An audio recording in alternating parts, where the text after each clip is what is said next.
কেলটু ভাই, সেদিন তো রিজিক কমে যাওয়ার 20টা কারণ করলেন। আচ্ছা, রিজিক বাড়ানোর কোনো উপায় আছে কি? আছে আছে, রিজিক বাড়ানোরও 20টা আমল আছে। 20টা আমল আছে? কি কি আমল ভাই? 1. নিয়মিত 5 ওয়াক্ত নামাজ কায়েম করা। নামাজ মানুষকে গুনাহ, অন্যায় ও হারাম থেকে দূরে রাখে। যখন গুনাহ কমে তখন রিজিকের পথের বাধাগুলো সরে যায়। নামাজ মানুষের জীবনকে শৃঙ্খলাবদ্ধ করে, যা দুনিয়াবী সফলতারও ভিত্তি। সূরা আনকাবুত। 2. ফজরের নামাজ জামাতে পড়া। ফজরের সময় আল্লাহ রিজিক বন্টনের ব্যবস্থা করেন। এই গুরুত্বপূর্ণ সময় যারা ইবাদতে থাকে তারা বরকতের অংশ পায়। ফজর জামাতে পড়লে দিনটা আল্লাহর সাহায্য দিয়ে শুরু হয়। সহিহ মুসলিম। 3. হালাল রিজিকের ব্যাপারে কঠোরতা অবলম্বন করা। হালাল আয় শুধু পেট ভরায় না, বরং দোয়া কবুলের দরজা খুলে দেয়। হারাম মিশ্রিত আয় থাকলে নামাজ, দোয়া, সদকা সব কিছুর প্রভাব কমে যায়। সহিহ মুসলিম। 4. হারাম আয় ও সুদ পরিহার করা। সুদ ও হারাম আয় বাহ্যিকভাবে সম্পত্তি বাড়ালেও ভেতর থেকে বরকতকে ধ্বংস করে দেয়। এমন সম্পদ মানুষকে অশান্ত, অসন্তুষ্ট ও সমস্যাগ্রস্ত করে তোলে। সূরা বাকারা। 5. মা বাবার খেদমত করা। মা বাবার দোয়া এমন এক শক্তি যা বন্ধ দরজাও খুলে দেয়। তাদের সন্তুষ্টি মানে আল্লাহর সন্তুষ্টি, আর আল্লাহ সন্তুষ্ট হলে রিজিকের অভাব থাকে না। তিরমিজি। 6. আত্মীয়তার সম্পর্ক বজায় রাখা। আত্মীয়তার সম্পর্ক রক্ষা করলে শুধু সামাজিক শান্তি নয়, আল্লাহ রিজিক ও আয়ু বাড়িয়ে দেন। সম্পর্ক ছিন্ন করা রিজিক কমার বড় একটা কারণ। সহিহ বুখারী। 7. নিয়মিত সদকা দেয়া।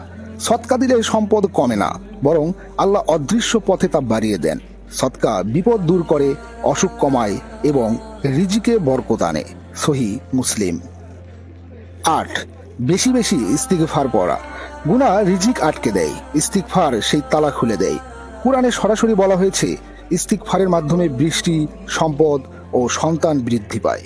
সূরা নূহ। 9. তাকওয়া অবলম্বন করা। যে ব্যক্তি আল্লাহকে ভয় করে চলে, আল্লাহ তার জন্য এমন জায়গা থেকে রিজিক দেন যা সে কল্পনাও করেনি। সূরা তালাক। 10. মিথ্যা ও প্রতারণা বর্জন করা। সততা ব্যবসা ও চাকরিতে বিশ্বাসযোগ্যতা তৈরি করে। প্রতারণা সাময়িক লাভ এনে দিলেও দীর্ঘমেয়াদে ক্ষতি ডেকে আনে। সহিহ বুখারী। 11. আল্লাহর উপর তাওয়াক্কুল করা। তাওয়াক্কুল মানে হাত গুটিয়ে বসে থাকা নয়, চেষ্টা করে ফল আল্লাহর উপর ছেড়ে দেয়া। এই মানসিকতা মানুষকে দুশ্চিন্তা মুক্ত রাখে। তিরমিজি। 12. পরিশ্রম ও চেষ্টা করা। ইসলাম কখনো অলস ভাগ্যবাদ শেখায় না। চেষ্টা করা ইবাদতের অংশ। আল্লাহ চেষ্টা অনুযায়ী ফল দেন। সূরা নাজম। 13. অলসতা পরিহার করা। অলসতা মানুষকে সুযোগ চিনতে দেয় না। মহানবী হযরত মুহাম্মদ সাল্লাল্লাহু আলাইহি সাল্লাম নিজেই অলসতা থেকে আশ্রয় চাইতেন, কারণ এটি দারিদ্র্যের বড় একটা কারণ। সহিহ বুখারী। 14. কৃতজ্ঞতা বা শুকরিয়া আদায় করা। যে কৃতজ্ঞ আল্লাহ তাকে আরো দেন, আর যে অভিযোগ করে তার কাছ থেকে বরকত তুলে নেওয়া হয়। সূরা ইব্রাহিম। 15. অন্যের হক নষ্ট না করা। কারো হক নষ্ট করে অর্জিত আয় শান্তি দেয় না। হক নষ্ট করলে সেই আয় দিয়েই বিপদ আসে। সহিহ মুসলিম। 16. সঠিকভাবে জাকাত আদায় করা। জাকাত না দিলে সম্পদ রক্ষা পায় না। জাকাত সম্পদকে পরিশুদ্ধ করে এবং সমাজে ভারসাম্য আনে। সূরা তাওবা। 17. বরকতের জন্য দোয়া করা। বেশি টাকা নয়, বরকতই আসল। অল্প আয়ে শান্তি থাকলে সেটাই প্রকৃত রিজিক। তাই সবসময় বরকতের জন্য বেশি বেশি দোয়া করতে হবে। সহিহ বুখারী। 18. ফজরের পর ঘুম না দেয়া। সকালের সময় কাজ, পড়াশোনা ও পরিকল্পনার জন্য সবচেয়ে ফলপ্রসূ। এই সময়ের অলসতা রিজিক কমিয়ে দেয়। তিরমিজি। 19. ভালো নিয়ত করা। একই কাজ নিয়ত বদলালে ইবাদত হয়ে যায়। হালাল উপার্জনের নিয়ত সওয়াবের কাজ। সহিহ বুখারী। 20. অভাবে ধৈর্য ধারণ করা। ধৈর্য মানে চুপ করে থাকা নয়, বরং হতাশ না হওয়া। ধৈর্যের মাধ্যমে আল্লাহ মানুষকে মানসিক শক্তি ও ভবিষ্যৎ রিজিক দেন। সূরা জুমার।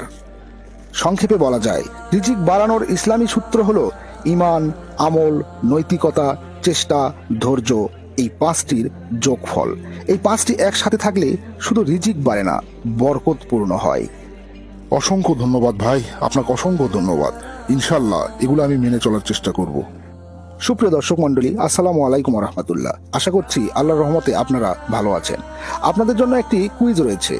আচ্ছা বলুন তো, কোন কাজটি রিজিকের বরকত বাড়ায়? 1. মিথ্যা বলা, 2. সুদ গ্রহণ করা, 3. সদকা দেয়া, 4. অন্যের হক নষ্ট করা। আমি আবারও বলছি, কোন কাজটি রিজিকের বরকত বাড়ায়? 1. মিথ্যা বলা, 2. সুদ গ্রহণ করা, 3. সদকা দেয়া, 4. অন্যের হক নষ্ট করা।